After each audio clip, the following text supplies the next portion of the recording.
aqui abrir esse corredor. Agora, os olhos estão voltados, os olhos do Brasil, os olhos do presidente Lula estão voltados para os brasileiros. Já já eu vou chamar esse mapa, mas eu queria primeiro explicar o que o Brasil está querendo, né? Então, o Brasil quer retirar os brasileiros que estão lá na faixa de Gaza, que é a faixa de maior conflito esse que tem se acentuado, principalmente por conta de bombardeios na fronteira com o Egito. O Brasil, segundo o Itamaraty, tem cerca de 50 brasileiros lá. 15 brasileiros estão abrigados, aliás, 12 brasileiros estão abrigados numa escola católica, uma escola que fica na região da faixa de Gaza, que é a escola Sister Rosary School. Os brasileiros estão lá nesse local. Outros 15 optaram por ficar em casa. E existem outros brasileiros, aí o vídeo que foi divulgado pelo representante do Brasil lá em Ramallah, mostrando onde os brasileiros estão abrigados nessa escola. E foi feito o pedido, aí a gente vê as bandeiras brasileiras, digamos assim, um território brasileiro lá na faixa de Gaza, para que essa escola não fosse bombardeada. Mas o que o Itamaraty quer? Quer retirar os brasileiros, e aí é onde entra essa negociação do corredor humanitário, que é um corredor por onde se passa, não é necessariamente um corredor, claro que a gente fala assim, imagina que seja. Agora sim a gente vai colocar um mapinha, foi feito pelo Danilo, nosso editor, para mostrar qual é a logística que o governo brasileiro quer adotar. Qual é a ideia?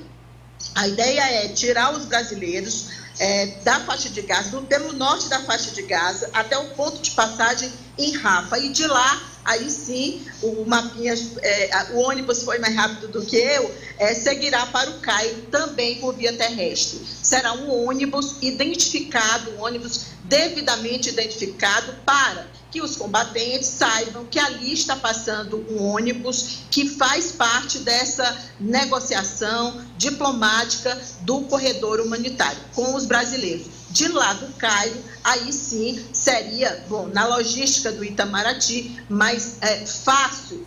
Quer dizer, fácil nessa altura do campeonato não é nem a melhor palavra para dizer, mas esta é a logística que está sendo montada e o Brasil está trabalhando exatamente dentro dessa logística aí. Por falar em brasileiros, mais voo. Só rapidinho.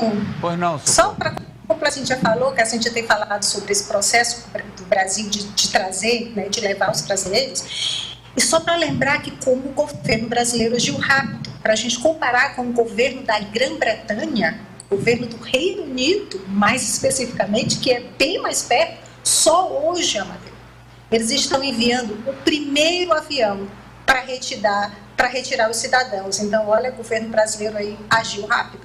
Sim, aplausos ao governo brasileiro. Vários ministérios atuaram em conjunto, inclusive as Forças Armadas, Força Aérea Brasileira, todo mundo com a liderança do presidente, e o Brasil foi o primeiro, saiu na frente, foi o primeiro a repatriar e ainda segue os outros países buscando alternativas e formas de fazer a repatriação.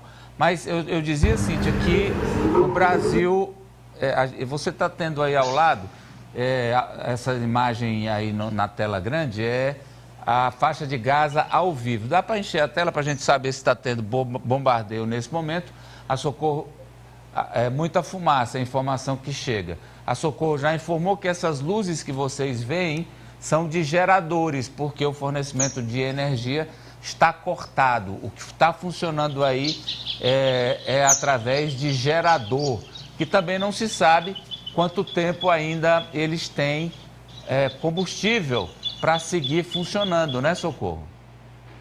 Poucas horas, segundo a Cruz Vermelha, agora há pouco.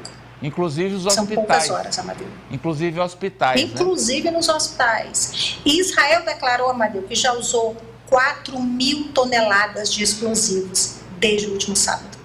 Então, nesse momento... A intenção do governo, o governo declarou, é para aniquilar Gaza. O governo de Israel diz que Gaza vai se transformar em um local só de tendas, de barracas. Só vai haver tendas e barracas em Gaza. E todo militante do Hamas é um homem morto.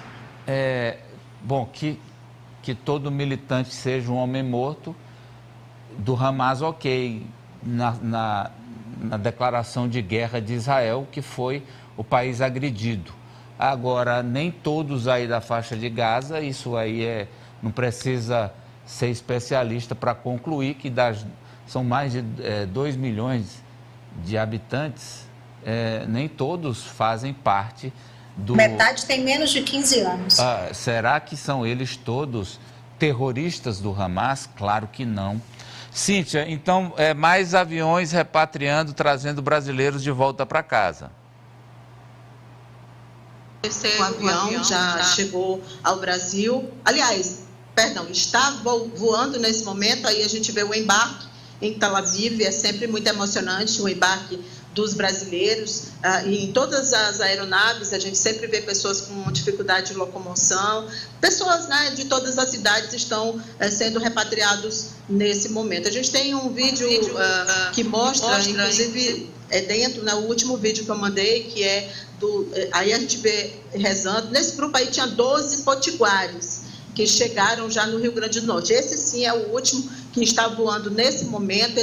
Essa aeronave, que é aquela Millennium, ela tem capacidade para 69 passageiros e ela terá que fazer 2 paradas técnicas. Hoje o João Carvalho não está aí, que ele que é especialista nos aviões, para explicar para a gente, mas eu posso dizer o seguinte: uma das paradas será em Lisboa e a outra em Cabo Verde. Precisa fazer essas 2 paradas, ele não tem autonomia para fazer uma viagem de 14 horas. E aí vai trazer 69 passageiros que estarão desembarcando no aeroporto de Guarulhos, em São Paulo. A gente acompanhou a chegada aqui no Brasil, teve chegada no Rio de Janeiro, foi muito emocionante a chegada lá no aeroporto do Galeão, e agora esse terceiro que chega no dia de hoje, a previsão, durante a madrugada, melhor dizendo, lá no aeroporto de Guarulhos, trazendo 69 brasileiros que estão repatriados. Segundo informação do Itamaraty, são 2.500 brasileiros que aguardam repatriação até sábado. A projeção é de que mais de 900 já estejam de volta ao Brasil. Sempre, como eu disse, cercado de muita emoção, a gente vê o pessoal fazendo uma oração antes de entrar no avião, e é muito bom a gente sempre lembrar que são pessoas extremamente religiosas, em sua maioria, porque estão lá fazendo esse turismo religioso que tem em Israel, em toda aquela região santa, inclusive para várias religiões, né? Não apenas para a religião católica, e por isso que a gente vê sempre muita referência a Deus, muitas orações. Acho que todos os momentos de maior emoção desses brasileiros, pelo menos o que eu presenciei aqui da chegada, eram exatamente esses momentos, porque são pessoas que têm muita fé. Então a gente já vê que há dentro do voo e em todos esses momentos, né, muitas orações. Eles falam muito sobre isso também, falaram muito quando chegaram aqui. E, lamentavelmente, o ódio que move todos os senhores da guerra, eles utilizam como justificativa estar fazendo isso, praticando esse terror em nome de Deus, né? Todos eles, de todos os lados. Do Deus que eles dizem respeitar ou professar essa fé, que eu, sinceramente, não consigo compreender. O Deus poder, né? É o Deus poder, não é o Deus divindade, é um Deus poder. É um Deus... material, inclusive. Incompreensível, é um Deus que eu não consigo alcançar.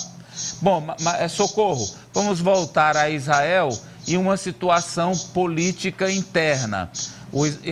Lá o Benjamin Netanyahu, que inclusive ele, antes mesmo do sábado, quando houve o ataque terrorista, ele já tinha dificuldades de manter o seu gabinete, porque, extremista que ele esgarçava muito as relações dentro do país, era muito aquilo que a gente conhece do nós contra eles, era muito do radicalismo, e isso já dividia Israel.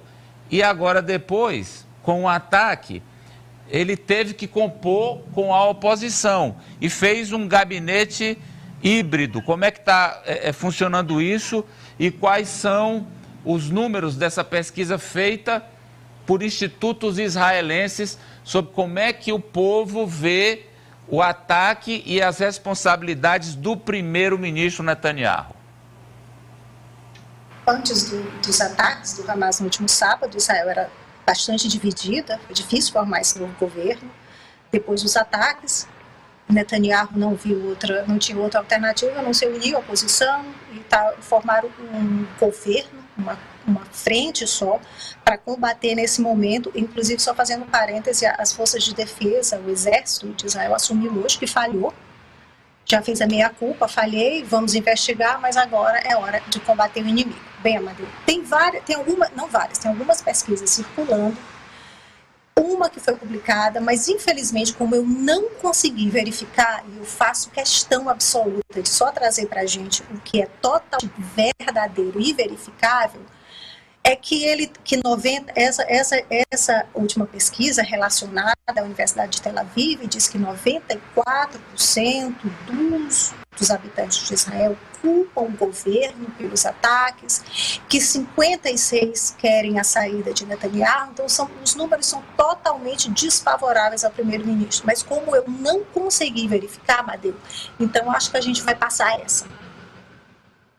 Mas o gabinete de crise está instalado, inclusive, com o principal opositor dele tendo funções de Estado nesse momento.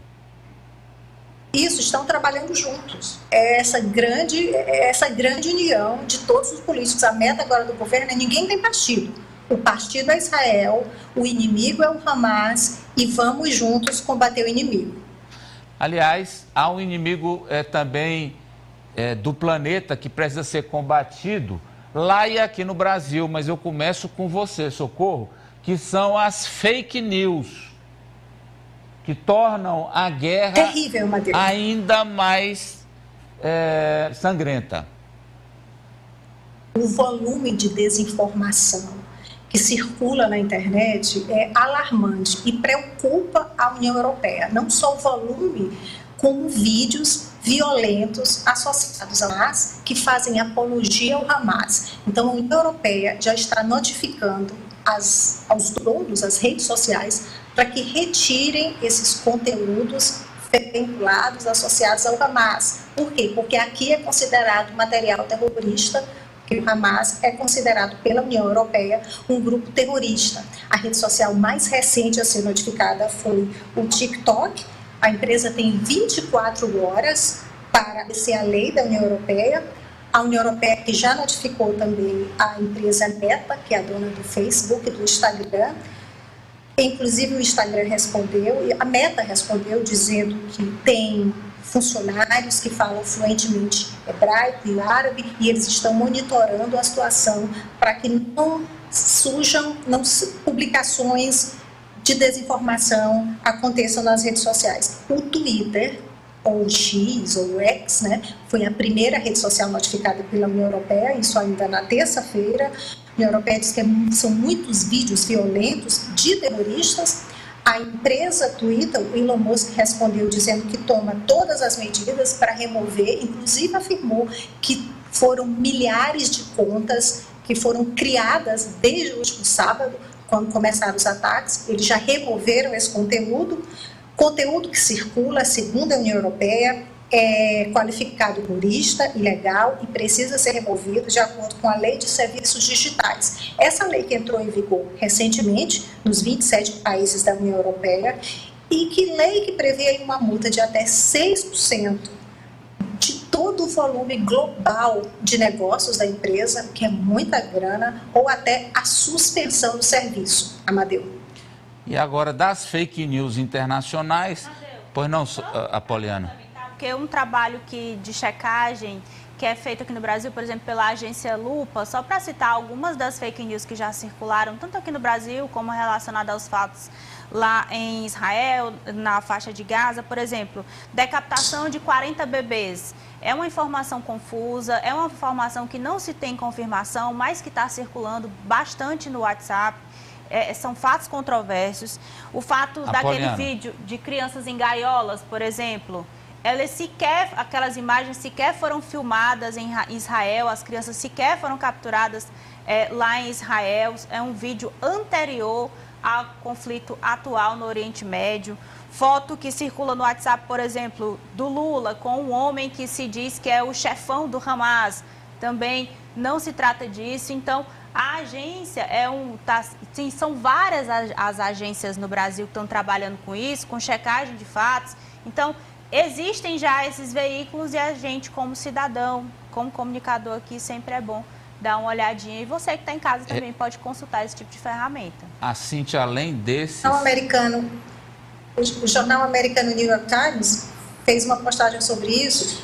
Tem até cena de videogame circulando na internet, que eles dizem que são do ataque do Hamas. Tem cena de tumulto, de confusão, que aconteceu em 2015 aí na América Latina.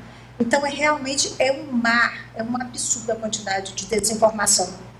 E houve até abertura de alistamento para brasileiros por Israel, Cíntia. Falando em fake news, quando a gente imagina que o próprio presidente Joe Biden, né, disse que tinha visto fotos de crianças decapitadas. Depois a própria Casa Branca desmente o presidente que ele não viu essas fotos. A gente imagina o nível que está de informação falsa circulando. Olha, aqui no Brasil, o governo precisou desmentir e a Embaixada de Israel no Brasil também. Primeiro, a Embaixada de Israel emitiu uma nota oficial dizendo que não está convocando brasileiros, que inclusive não pode, um brasileiro, por exemplo, não pode servir o Exército de Israel, não vai se alistar no Exército de Israel, a menos que essa convocação seja, que é o que está acontecendo, de pessoas que são israelenses, cidadãos israelenses ou que têm dupla nacionalidade. Então, óbvio que se você tem dupla nacionalidade, o seu país está em guerra, você é passível de ser convocado para que você possa se alistar. E aí, a nota oficial da Embaixada diz o seguinte: são pessoas que estão alistadas na reserva e que treinam anualmente em Israel. Então, essas pessoas estão sendo, sim, convocadas. A possibilidade de um israelense que reside no Brasil ser chamado só existe se essa pessoa não se desligou da reserva quando deixou Israel.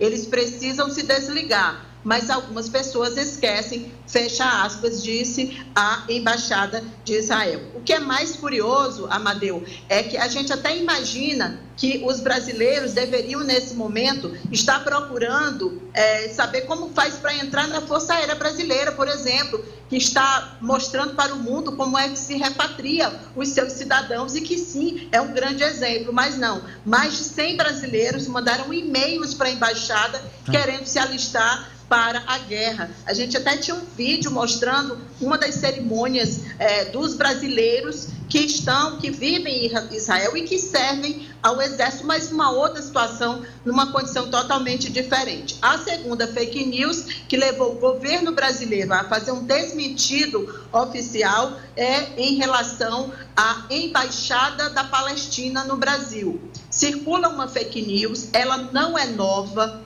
ela já circula desde o ano passado, de que essa embaixada, a gente tem a foto da Embaixada da Palestina em Brasília, ela não é ocupada pelo Hamas. O Hamas não é Estado, Estado é a Palestina. Uma embaixada não pertence a um Estado. Especialistas hoje falaram sobre isso, explicaram a situação, mas essa fake news, ela vem circulando já há algum tempo. E eu queria lembrar que em 2018, quando era candidato, o então candidato a presidente Jair Bolsonaro, disse que, se fosse eleito, iria retirar a Embaixada da Palestina no Brasil, porque essa embaixada era, segundo Bolsonaro, hoje eu fui resgatar essa fala do então candidato a presidente, ele disse que era um começo para que, por exemplo, grupos como as Farc pudessem atuar no Brasil. Então, a gente já sabe de onde vem, qual é o rastro dessa fake news sobre a Embaixada da Palestina, que, repito, não é a Embaixada do Hamas. E hoje, a Secretaria de Comunicação precisou divulgar uma nota para esse desmentido. Então, é tudo muito triste, porque a gente vê uma situação humanitária impensável em 2023, de tantas pessoas morrendo num conflito tão sangrento, e o que a gente vê é, mais uma vez, a política tentando se apoderar desse fato para colher dividendos. Aqui no Brasil, ontem a Câmara Federal chegou a aprovar 17 moções de repúdio ao conflito entre Israel e o Hamas. Não é entre Israel e a Palestina, é entre Israel e o Hamas. Essa é a sessão em que aprovou, a maioria dos parlamentares da presente assinou, porque isso também, Amadeu, virou agora uma arma para as eleições que virão na sequência. Então, ontem, por exemplo, a deputada Tabata Amaral publicou: olha, eu votei sim pela moção de repúdio. Então, você precisa votar e ainda precisa publicar na sua rede social, porque, mais uma vez, como o Ari lembrou ontem, virou uma guerra ideológica e que a gente sabe que começou, pelo menos aqui no Brasil, esse acirramento tem raízes nas eleições de 2018. Vamos lá, a atualização trazida por Socorro, por Cíntia, um show de informações, mas eu quero aqui pontuar análises, opiniões. Francis Teixeira, nessa que essa já é a batalha, a guerra mais sangrenta desse século, pela quantidade de dias, são 6 dias, é a mais sangrenta. Pois não, Francis? Amadeu, ontem, inclusive, a deputada federal Clarissa Tessio, que é do Progressistas de Pernambuco, chegou a cobrar o governo brasileiro que não enviou o exército para ajudar Israel. Então, tudo que a gente vê... Ela quer o exército brasileiro lutando na guerra? Em Israel, sinalizando que os Estados Unidos já está ajudando com o envio de aviões para auxiliar Israel nessa batalha, queria que o governo brasileiro também ajudasse. Então, realmente há alguns parlamentares que não pautam uma pacificação, eles querem colocar ainda mais lenha na fogueira, querem piorar ainda mais a situação. E o exemplo disso são essas fake news que, inclusive, estão sendo replicadas a todo momento no Congresso Nacional, inclusive em discursos. Ontem, na Câmara Federal, nós vimos alguns parlamentares replicando informações falsas. Então, ao que parece, alguns não estão nem preocupados com os mortos, os inocentes mortos de um lado ou de outro, só querem capitalizar, colher, como a Cíntia sinalizou, dividendos políticos dessa guerra. Marta. É isso, Amadeu. Diante das atrocidades que a gente está vendo, inclusive ao vivo, a gente vê o que está acontecendo lá, pessoas morrendo a todo instante. É muito difícil para nós, brasileiros, entendermos a real situação do que se passa lá, porque aqui não acontece uma guerra nessa magnitude. Então, eu acho que o que a gente tem que fazer nesse momento é, claro, cobrar das lideranças, da comunidade internacional, dos políticos, uma mobilização externa, porque, na minha opinião, a solução para os problemas não vai sair nem de Israel e nem da Palestina, porque o que a gente está vendo aqui, nenhum de